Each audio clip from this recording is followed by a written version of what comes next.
This video is free, but confidential. Turn up the volume. Pay very close attention, because from today forward, your life won't be the same. You're about to become energy-free after years of suppression.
(1927), New York, Sunday morning, 7:22 a.m. The young Charles Lindbergh kissed his mother goodbye and went on the most important journey of his life. Actually, this was ground zero for the aviation world, because this brave colonel was attempting to cross the Atlantic without stopping from New York to Paris, France. No one trusted him, because at that time it seemed like an unrealistic goal, but still thousands of people gathered to witness the event. Lindbergh was confident. He knew that he could do it, and he was sure that he could rely on his airplane. And here we go. Bidding farewell to his mother, Charles Lindbergh climbed aboard the Spirit of St. Louis, the plane he helped design. At 7:52 a.m., Lindbergh set off from Roosevelt Field on Long Island, New York, his goal to fly across the Atlantic. Lindbergh, dubbed the Lone Eagle, successfully piloted the first solo transatlantic flight, arriving in Paris in 33.5 hours. Returning to the States, Lindbergh received a hero's welcome and a Medal of Valor from New York Governor Al Smith. The journey of Charles Lindbergh carried him into the annals of aviation history.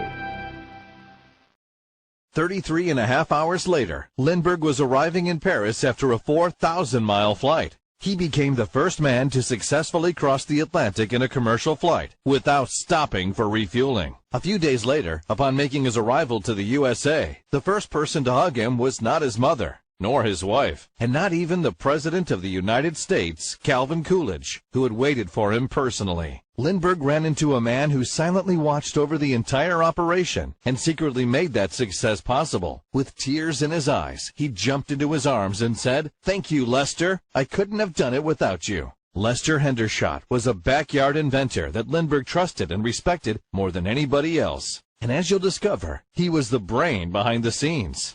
It was a huge success for the United States and for Charles Lindbergh, but the event had a dirty little secret from the very start of the mission. Only 3 people from their team knew exactly what was going on. Newspapers, television, and mobs didn't need to know what was really going on with Lindbergh's plane, and why Lester Hendershot was the key in the entire operation. You see, at first sight, everything seemed normal with the engine. But in a hidden compartment, they put Hendershot's secret invention, a generator that could run without fuel for thousands of hours and give an additional amount of energy that Lindbergh's airplane would need to cross the 4,000 miles of the Atlantic without stopping. They wanted to keep it a secret, but somehow a technician who helped them with the project leaked this information to a local newspaper. Does that sound too good to be true? Well, the newspaper couldn't believe it either. It makes a lot of sense today. The aviation sciences were in their infancy, and official documents show that Lindbergh's airplane, the Spirit of St. Louis, weighed about 2,060 pounds. You've got to understand that airplanes of that time were not the technical masterpieces of today. Their engines were big and noisy, and they were gobbling up kerosene like a fat kid in a candy store. In fact, that's the reason why everyone and their mother were screaming, "Crossing the Atlantic is nothing more than a pipe dream." There is no way that it would have crossed 4,000 miles over the Atlantic without an ace up the sleeve. And that was Hendershot's invention, a phenomenal generator that could produce endless energy, feeding itself from the Earth's magnetic core. As an example, a small airplane today, similar to Lindbergh's, has an average consumption of 6 miles per gallon. Simple math tells us that the Spirit of St. Louis would have needed roughly 670 gallons to make 4,000 miles without stopping. The entire weight of the airplane was 2,060 pounds. So you do the math, and you'll see that it would have been impossible. Most people didn't care about the nitty-gritty details. They just wanted the record. And thanks to the miracle generator, Lindbergh managed to achieve it. The newspapers were happy. The politicians were happy. It was like magic. But who was the mysterious man behind the generator that has changed aviation history? Who is Lester Hendershot?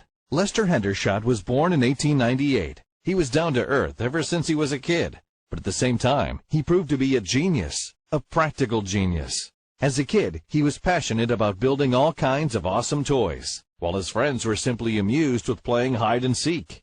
He was very different from everyone else. When he was 10, he took the pedals from his father's bike and put them on a wooden structure.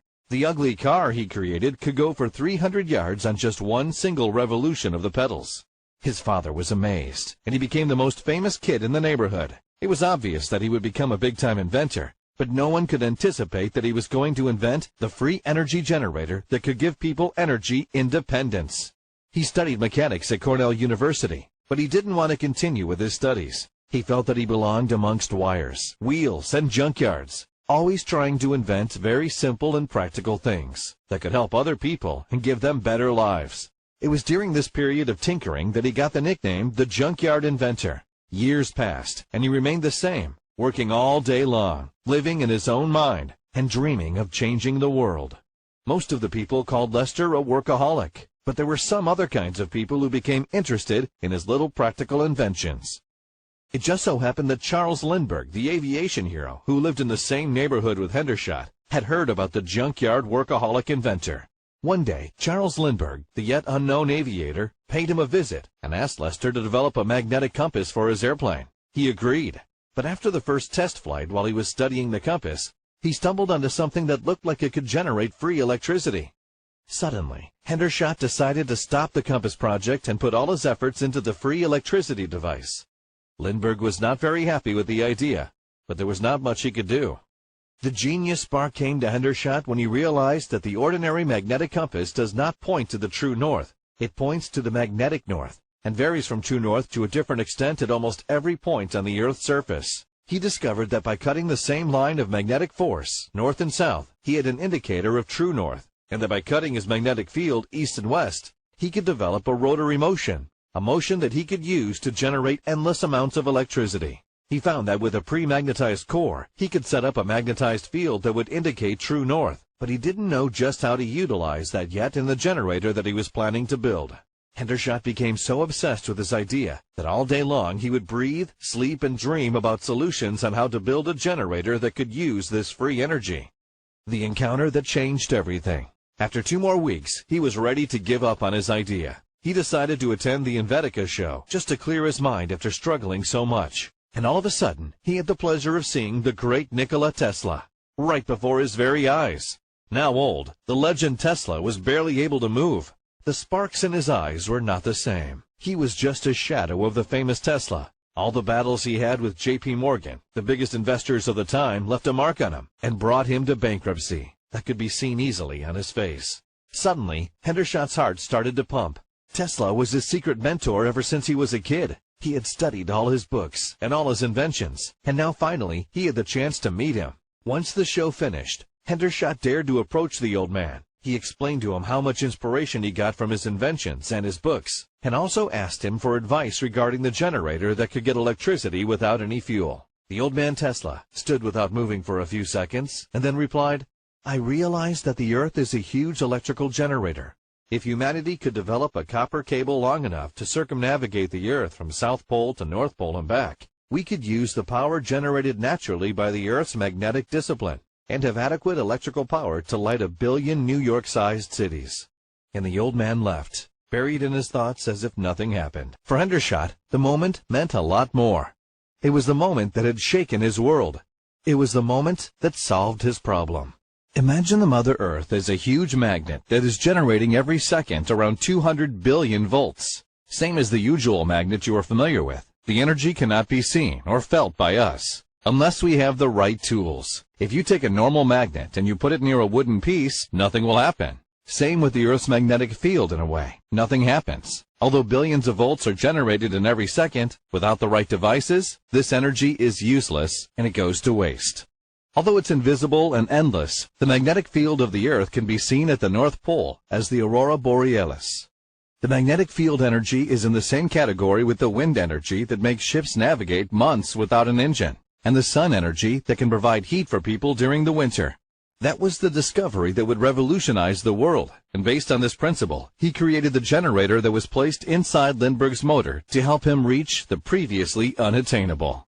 After Charles Lindbergh crossed the Atlantic and became a national hero, Hendershot decided to make his miraculous generator public, because he really wanted to help other people.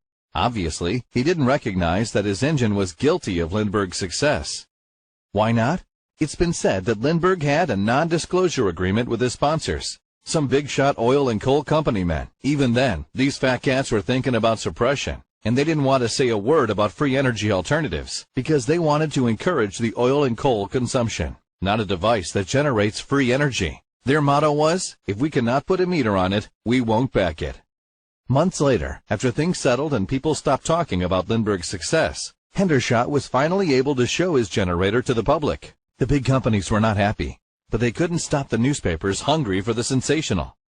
The experiment that destroyed the skeptical scientists. The first significant experiments on the motor vision were held at Selfridge Field, Detroit, under the direction of Major Thomas G. Lanphier, commandant of the field and leader of the First Pursuit Group. The device demonstrated at Selfridge was a small model of what he hoped would be developed at a large scale and help the average American generate free electricity for their home. Hendershot had first shown the military brass how his model worked. Then he supervised Army technicians in building their own working model, which went perfectly. Major Lanphier said that the electrical men to whom they had shown the motor laughed at the way we wired it up and said it wouldn't work. Then it did work. Major Lanphier's comments to reporters after the demonstrations were, "The whole thing is so mysterious and startling that it has the appearance of being a fake. I was extremely skeptical when I saw the first model, but I helped build the second one and witnessed the winding of the magnet. I'm sure there was nothing phony about it." It was the Selfridge Field experiment which touched off the series of stories in the national press. Stories with blaring headlines in such papers as the Detroit Free Press, Detroit News, Detroit Times, Pittsburgh Papers, the New York Times, and many others. Most of them tagged the instrument demonstrated at Selfridge the miracle motor, and there were pictures of Major Lanphier, Colonel Lindbergh, and Hendershot with the motor. The big energy companies took a big hit. They couldn't believe their eyes at what was happening. The incredible generator that they tried so desperately to hide was now presented to the general public. They had to do something. Therefore, they sent their foremost expert, Dr. Hochstetter from Hochstetter Research Laboratories, to demonstrate that the generator doesn't work and to find a way to make it look ridiculous. As skeptical as he was, he saw the invention with his own eyes and that it was working. He tried months and months to destroy this guy, and he felt the pressure of his bosses telling him, "Come on, find something on that inventor because it will ruin our business. Destroy him." But he just couldn't find anything. Soon, he had had enough of all the pressure and said, "I will let the whole world know about this amazing invention." But then, days later, he died in a train that